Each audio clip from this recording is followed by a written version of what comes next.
People deluded. Now, we've been linked with Denis Suarez. Long story short, you know that it might be in a loan capacity, and clearly Barca and Arsenal are playing a bit of games in regards to the structure of the deal. Loan deal with a fee, loan deal for free, loan deal with a mandatory option to buy, which means we have to buy him, or just a damn right outright option. So there's a bit of game or a bit of chess being played, and depending on how you look at what I just said in mind, depending on how you look at it, when you quantify Emery's comments in relation to, I think it was Arsenal versus West Ham, he said it then, or he might have said it the day before. But if you saw the comments about we can only sign players on loan, that gets people talking and things. If you see what I'm saying, those of you that understand football know where I'm getting at. And I must admit, I'm warming to Denis Suarez. I mean, you saw my preview. I'm not against him signing for the club. Is he the signing that would make me, if I'm a Spurs, Liverpool, United, or just other fan or manager, etc. Is it the signing that will make me think, and sit up and think, all right, cool, them lot down the Emirates, down the Islington are up to something? No. He's a good player. Like, he's a decent player. He's a decent squad addition. He's not going to be someone that's going to deliver us glory or stand up to be counted, but he's got good technical qualities. We've badly got any options in this side, so we're dying for options so he can come. You guys have seen my in-depth video about him. I like the guy in it. Like, he's all right. I'm not going to sit here and call him rubbish and all of these things that some people are doing. Away from Denis Suarez, though, and I don't know the ins and outs, but I'm seeing Malcom play no football at Barca. Allegedly, I don't know why, but Barca want to buy Willian off Chelsea and give them money and Malcom on loan, or Malcom in some full-time capacity. Don't know why Chelsea aren't buying off their arms. But why aren't we going for Malcom now? We can't get him permanently. We tried to get him. Us and Spurs tried to get him ironically last January and the summer that just went. Both missed out. He looked to be going Roma, and then he looked to be going Inter. And I guess when Barca come calling, you've got to keep it moving, innit, and go. And he did that. It's been frustrating. I tell you lot all the time. You lot know yourself. For these sort of clubs, you've got to go when you're in the finished article sort of thing. Coutinho, I think he's getting to the finished article sort of thing, and he was at the level to probably go, but you only see when you join these teams, to give yourself half a chance, you have to be the finished player. Even Modric at the time, he was getting there, but I don't think when he moved to Madrid he was quite that, and he had a tough time, sort of thing. But specific to young players, you should only join these teams when you're ready. Look at Dani Ceballos. He gets opportunities at Madrid here and there, but these are the teams you only move to when you're in your finished article. It's completely different. But you look at Zaha to United. In hindsight, he probably moved to United too early. If you look at Zaha, probably the last 18 months, 2 years or so since, you probably say if he moved around now, it'd be a different case of United at United. Probably to a degree they pay as well. So you get the point. It's tough for Malcom to make it at that club, and obviously you've got Dembele and Coutinho, which are options ahead of him, and they're all being used all over the place.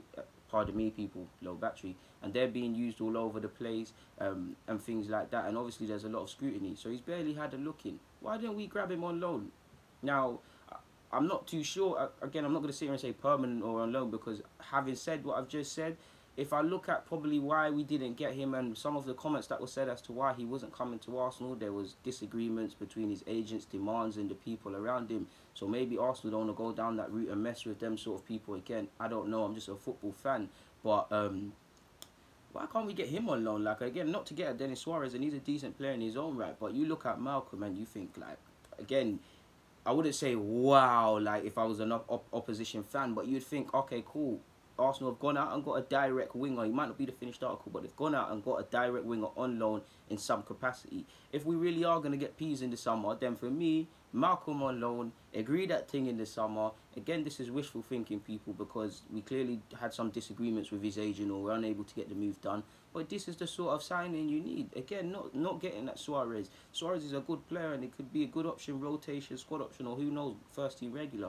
But I know I know he's got ability and stuff. I've seen him play, but I kind of know what I'm getting with Malcom. There's a lot of raw potential, but there's a player that will beat his man. Something that is lacking at Arsenal. We don't in football nowadays. It's just pure interior wingers, inverted forwards now. But we need someone that wants to get chalk on their shirt, or not on their shirt, sorry, chalk on their boots, and obviously dribble into devastating positions and just give. I would love to just see a player at Arsenal, and again, we do have this to a degree. A winger at Arsenal that gives an opposition's fullbacks issues. Like, look at Arsenal versus Liverpool. Again, that's wishful thinking, but Robertson had freedom of the park to consistently go forward. Imagine he's playing against Malcom on the right wing. He's still going to have to go forward, but he'll have something to think about. Our wingers in the team right now, our best wingers essentially are Kolasinac, actually Kola for those of you, I keep calling him Kola, but for those of you that are new, I call him Kola in it. That's who I'm referring to. And Maitland Niles of late at fullback. Now you could say a Wolby here and there as well. That would be the signing for me. Again, it's not gonna happen and it's wishful thinking, but surely that should be the thing. Him on loan, him in the summer, like surely, or the both of them. Obviously, it's wishful thinking, but again, like people, it's wishful thinking. But that's just my opinions as a football fan, and you lot know I love my Brazilian players. Like you guys know, as much as I love Lionel Messi, and he's the best footballer to have ever played this game. He's not better than Ronaldinho. Like those of you that understand football and come up from my generation, you understand, man. No one's better than Ronaldinho. He's like Mr. Miyagi. It don't matter how stronger you get and how much more martial arts skills you acquire, you're still not better than him, sort of thing. But we're going left, right, and them things there, man. But if nothing more, we can make ourselves smile and humour ourselves with just talking points, because the reality is Arsenal. There's not much to talk about, and it is incredibly worrying. Like I actually have sympathy for the players and Nuno Emery, because if I'm a player, regardless of if you're rubbish or if you think if you think you're rubbish or you're a star player or not, you've got to be thinking, what go on at this club, because footballers are no different from us. They've got to be sitting there in the squad, or the key players at Arsenal thinking, nah, to get top four, like manager, gaffer, people above us, what's going on? We need some people to come into this club to help us. And obviously, football rivalries, I do think to a degree between the players are overstated, but nowadays they're broken down. You always see Lingard and Sterling chilling, Arsenal players and all other players chilling. So these men are very likely to talk. So you've got to wonder, like Dele Alli and Joe Gomez have got to have asked, I don't know, it's a poor example, but they've got to ask Maitland Niles, oh, what's happening at Arsenal? Why aren't you lot buying this player, this and that? And that's got to play on their mind, and they've got to surely be thinking when they see other players signing for teams on Sky Sports themselves, what's going on at your club, to be fair. I feel sorry for certain players in that regard. I feel sorry but not sorry.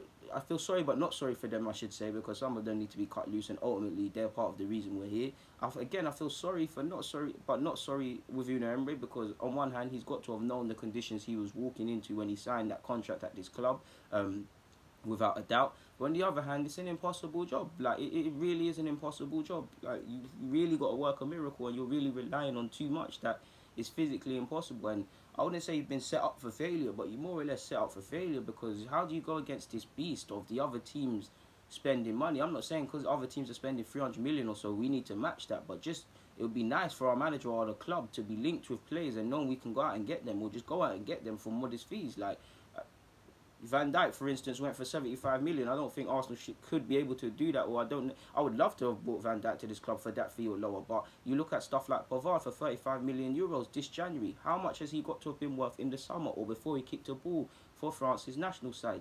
Deals like that. If we was to get that again, I think Van Dijk is clearly better than Pavard, and I'm not comparing the two. But if we was to have got that deal done, then it would be irrelevant how much Liverpool spent for Van Dijk or whatever. Do you get what I'm saying, people? If we could just do our deals. But we're broke. Many decisions have led us to this point, and it is what it is, I guess. So I ain't got nothing more to add. So I'm gonna get out of your hair, people. Deluded, stay safe, and do the rest, man. I'm out.